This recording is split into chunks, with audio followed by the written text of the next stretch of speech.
শুভ সকাল। রাধে রাধে বন্ধুরা।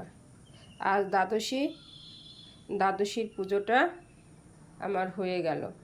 ভোর 3:30টায় আমি ঠাকুর ঘরে চলে এসেছি। ঠাকুর ঘরে এসে আমি ঠাকুর ঘরের সব কাজ কমপ্লিট করে গোপু সোনাদের জাগিয়ে জল খাইয়ে গোপু সোনাদের স্নান করিয়ে ফুল শৃঙ্গার করিয়ে দিয়েছি। আমার মা লক্ষ্মীকেও স্নান করিয়ে সাজুগুজু করিয়ে দিয়েছি। প্রতিটা চিত্রপটগুলো মুছে তিলক তুলসী পাতা অর্পণ করে দিয়েছি।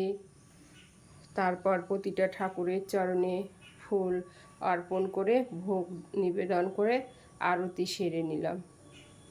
দেখো বন্ধুরা, দ্বাদশীর পারণটা যদি ঠিক টাইমের মধ্যে না করা যায় তাহলে কোনো ফলই পাওয়া যায় না।